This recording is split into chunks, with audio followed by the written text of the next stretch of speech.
Dogworks Radio is sponsored by Alaska Dogworks. Check out their website at alaskadogworks.com.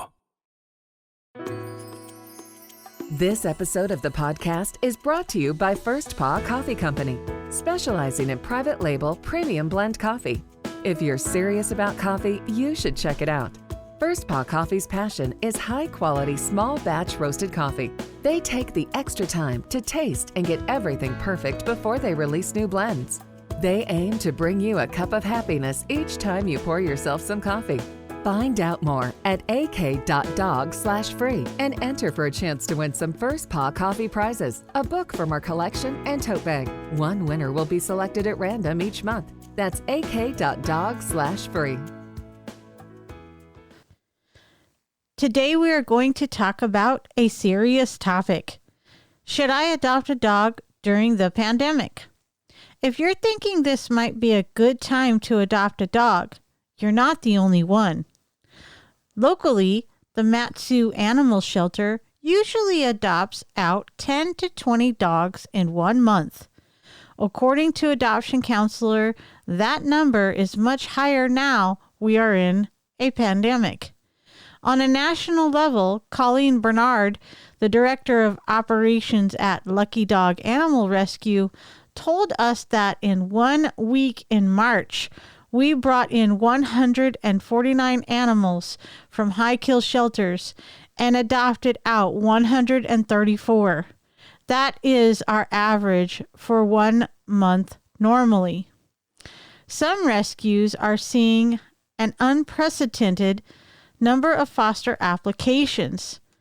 Sue Bell, director of Homeward Trails, told us its foster applications have increased more than 50%. From First Paw Media, sponsored by Alaska Dogworks Professional Canine Training Center in Anchorage, Alaska.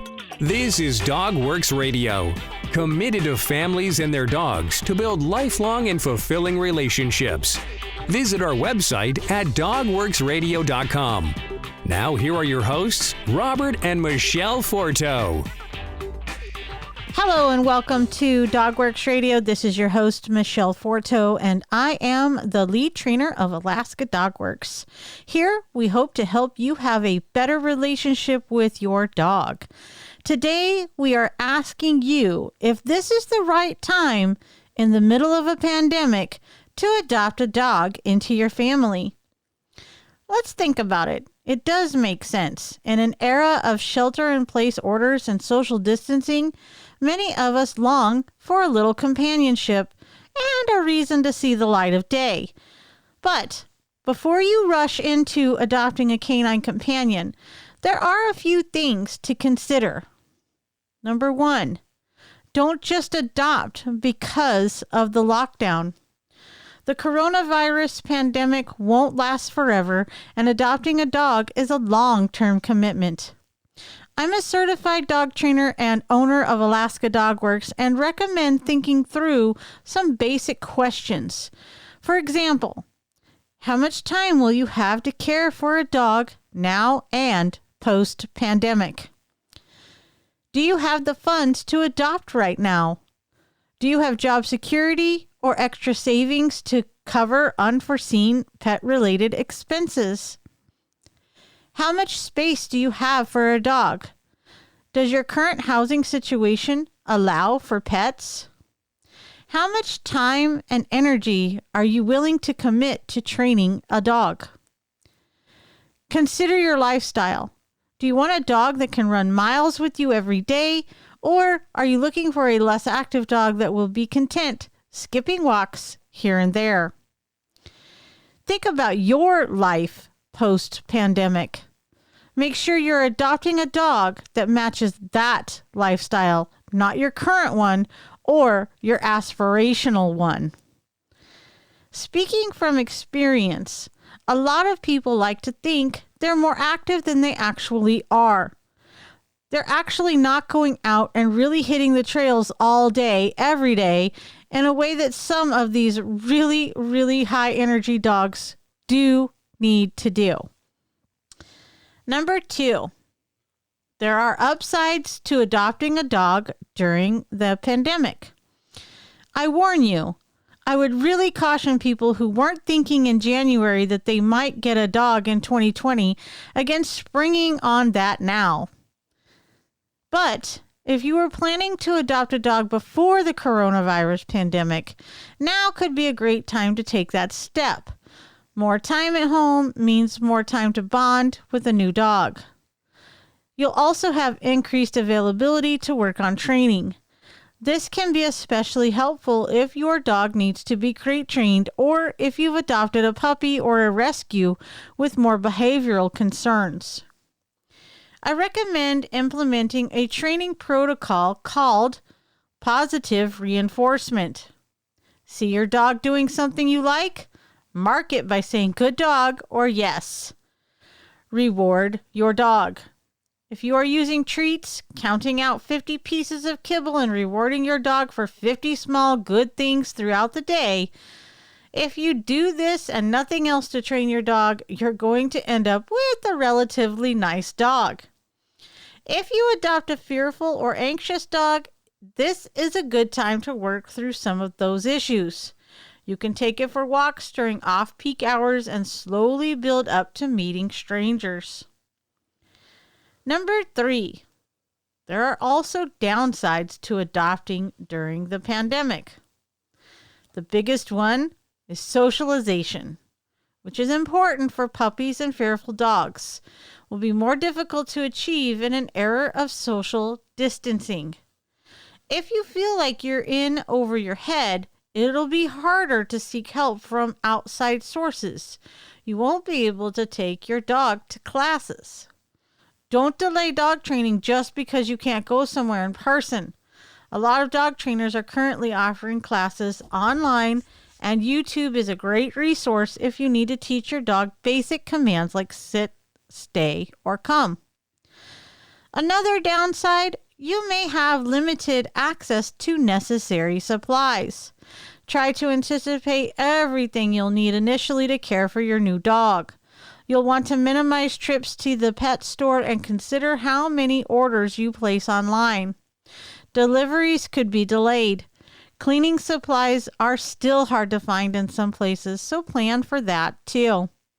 If you don't have a car and you're avoiding ride-hailing services right now, consider how you plan to transport your dog to the vet. It's not fun to think about, but the Humane Rescue Alliance urges people to have an emergency preparedness plan for what happens to their pet if they fall ill. You may want to prepare an emergency supply kit for your pet with 2 weeks' worth of food, medications, and other necessary supplies. Number 4, make a plan for the transition to post-pandemic life. If you're working from home, currently furloughed, or unemployed, you're able to spend 24/7 with your new dog. Down the line, when you do restart work, that might be a really big shift for your dog. Colleen Bernhard of Lucky Dogs Training in Sacramento notes, sticking to a schedule will help your dog transition to post-pandemic life. Bernhard recommends feeding and walking your dog at the same time every day. If you plan to be out of the house 40 hours a week when this is over, plan some time apart from your dog now so it doesn't come as a total shocker later. I concur with all of these things that Bernhard is recommending, and I recommend that to our clients on a regular basis since the pandemic began. Bernhard goes on to say, one of the beautiful things with this pandemic is you can build up to this. Try leaving your dog alone incrementally. You can start out with as little as 3 minutes, graduating to 5, then 10, then 20, and beyond. Number 5, budget at least $100 per month for pet-related expenses on top of initial costs. The initial costs of adopting a dog are high. You'll have a lot of upfront expenses: food, a bed, a crate, a collar, a leash, medicine, vet visits, shots, toys, etc. After that, expect to budget around $100 a month for pet-related expenses, not including money for training or dog walkers. If you plan on hiring a dog walker post-pandemic, that could potentially cost you $100 or more per week. During the 2008 financial crisis, pet surrenders went up because people could no longer afford to take care of their dogs. If you've gotten to this point and you're convinced that adopting a dog right now is right for you, then the adoption process is different now. Prepare for it. Number 6, as we move forward. Even though shelters are closed and rescues have paused in-person adoption events, many are hosting virtual meet and greets. Check with your local rescues to find out how they're handling adoptions in light of COVID-19. Focus on the quality, not quantity, of your adoption applications. Melina of City Dogs Rescue suggests you scope out 1 or 2 rescues that you do want to adopt with and stick with the process. Melina also recommends checking the rescue's social media accounts for the latest available dogs. They're likely to be more up to date than the website during periods of high demand. Consider looking at dogs that have been at the shelter for the longest. If you're willing to adopt a puppy or take on harder behaviors, include that on your application too. Melina says that this could make it easier for an adoption counselor to match you with a dog sooner. Be prepared for an online home visit. If you demonstrate you're thinking about the future, it will make you a more attractive candidate. Melina advises you might say something like, I'm working from home right now. I don't need a dog walker, but when I go back to work, I intend to send my dog to daycare or get a local dog walker to come visit when I'm at work. People who are demonstrating long-term thinking, those people are going to stand out more than people who are kind of impulse applying for a dog. Specificity and patience are key in the adoption process. If you're not sure if you want to adopt or if you're not sure what kind of dog you can handle long term, fostering or dog sitting are great options. Get some practice. You don't have to adopt right now just because you have more time at home. So, before you decide to adopt a dog during this crazy pandemic time, we hope that you will think about what I have said and give it some serious thought.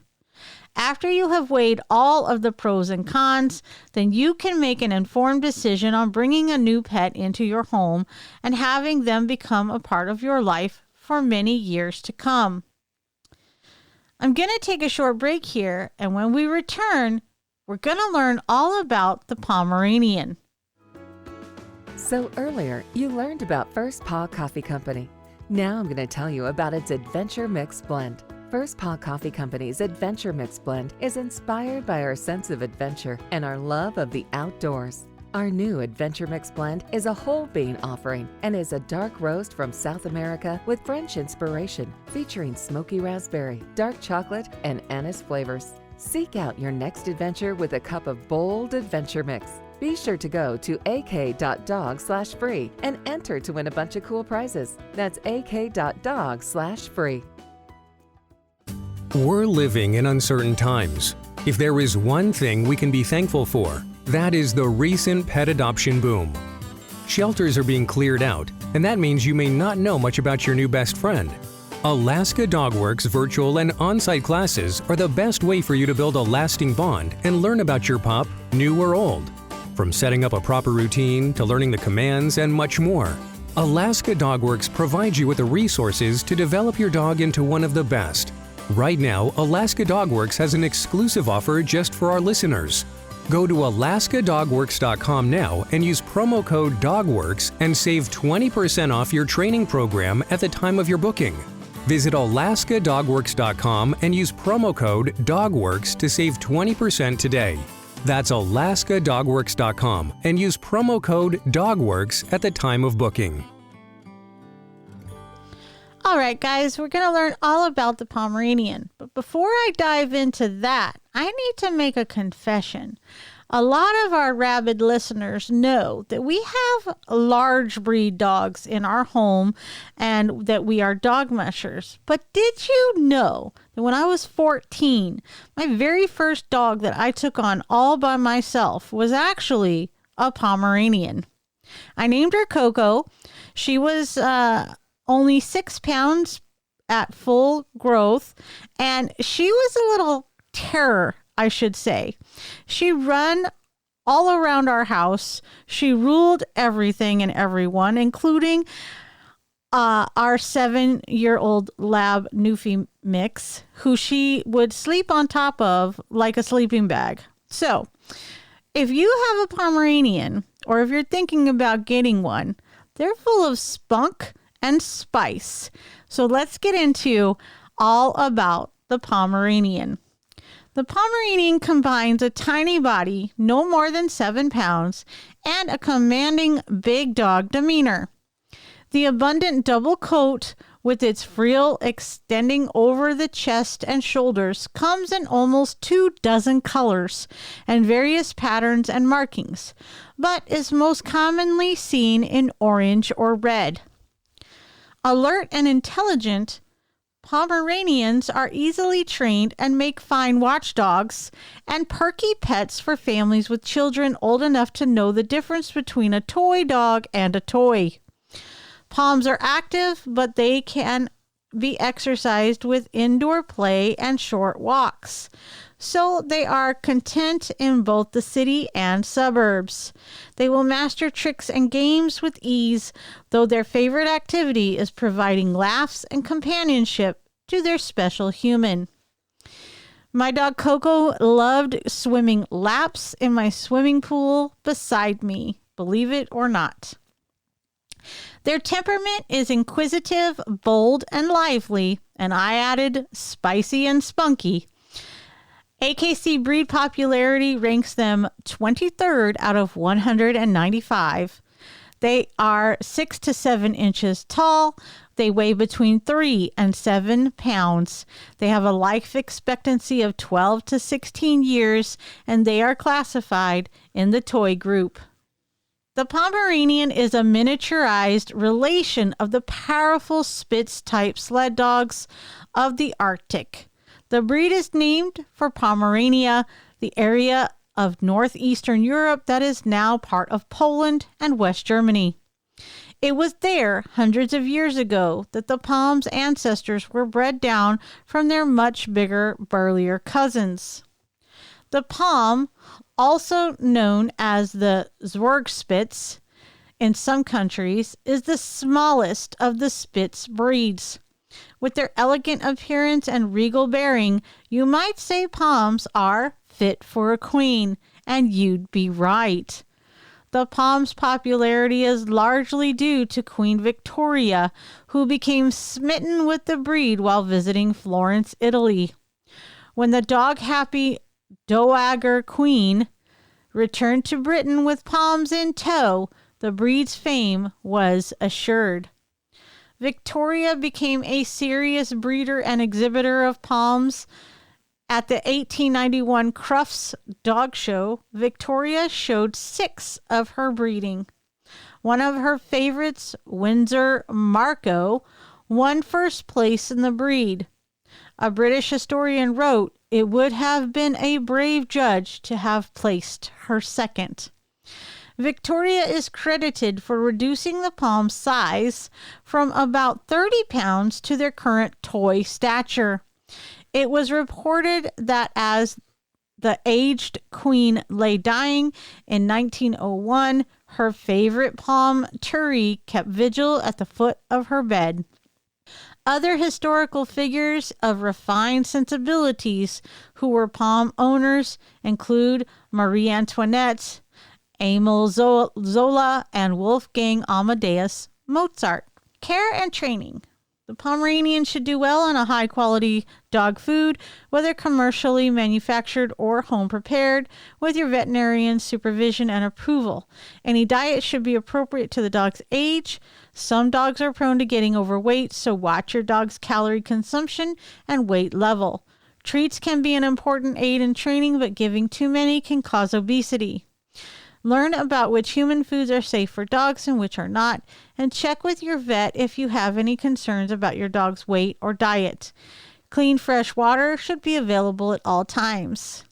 I'm going to add here that you need to be very mindful and careful of the size of dog food that you choose for your Pomeranian, as they have a propensity for choking. As much as Pomeranians enjoy being lap dogs and family companions, they do benefit from some exercise and enjoy the chance to run, play, and go for walks. Be sure to keep a close eye on your Pom when he or she is outside. They are notorious for escaping through small crevices or gaps in fencing or climbing over short fencing. Small breeds like Pomeranians can be mistaken for rabbits or squirrels by large predatory birds, such as hawks and owls, so it is vital to keep a Pom under cover or stay with them at all times. When taking your Pom for a walk, be cautious of your surroundings. Other dogs who are not controlled can easily hurt your Pom. The Pom should be trained to walk on a leash early on and taught to come when called. Housebreaking can be a challenge, so consistency and patience are key. It is important to keep your Pom from jumping on and off couches or beds, as they can injure joints or even break a bone. Poms are alert and highly intelligent, and they enjoy and can excel in canine activities like agility, rally, and obedience, or working as therapy dogs. Did you know the Pomeranian is a member of the family of dogs known unofficially as the Spitz group? The name naturally traces the Pomerania not as a point of origin, but possible because the breed may have been in the process of downsizing there. Specimens of the Pomeranian were shown in the U.S. as far back as 1892, but they were not officially classified until 1900. The Pomeranian is a descent of sled dogs of Iceland and Lapland. Not well known until 1870, when the Kennel Club in England recognized the so-called Spitz dog. Want to learn how to train your Pomeranian to be one of the best trained dogs? Visit AlaskaDogWorks.com for more information.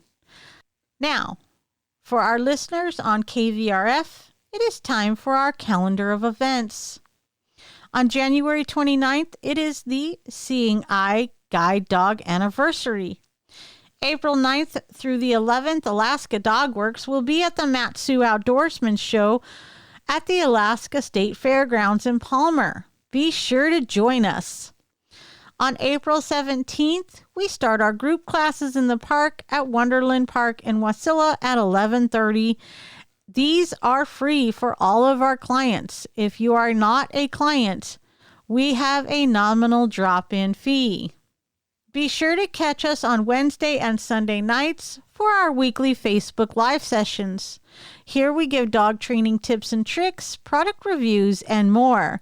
Just search for facebook.com/Alaska Dog Works. Later, we will be at the Summer Festival at the Alaska Raceway Park in Palmer in June. Stay tuned for details about our upcoming Tri-Ball class and scent work class this summer.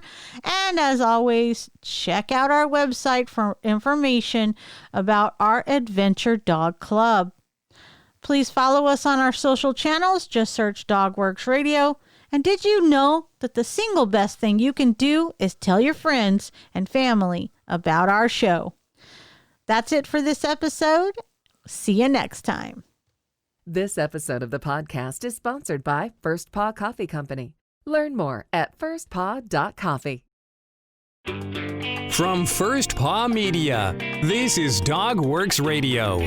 We hope you enjoyed this podcast, and we invite you to subscribe in Apple Podcasts, Spotify, Stitcher, or wherever you get your podcasts. you'll find a link on the episode notes. You can tap or swipe on the episode cover art, and you'll see some offers from our sponsors. You can support our show by supporting them. If you like what you have heard, we would love it if you could give us a 5-star rating and tell your friends how to subscribe too. Your hosts are Robert and Michele Forto. Our producer is Robert Forto and created for First Paw Media. Did you know that Alaska Dog Works trains service dogs for those in need throughout North America? Each and every service dog that is trained through the Lead Dog Service Dog Program and Michele Forto and her team has an individual training plan. We train for autistic, mobility, psychiatric, and PTSD for our soldiers for service work. If you know of someone that may need a service dog, please take a moment and check out Alaska Dog Works on social media and at alaskadogworks.com.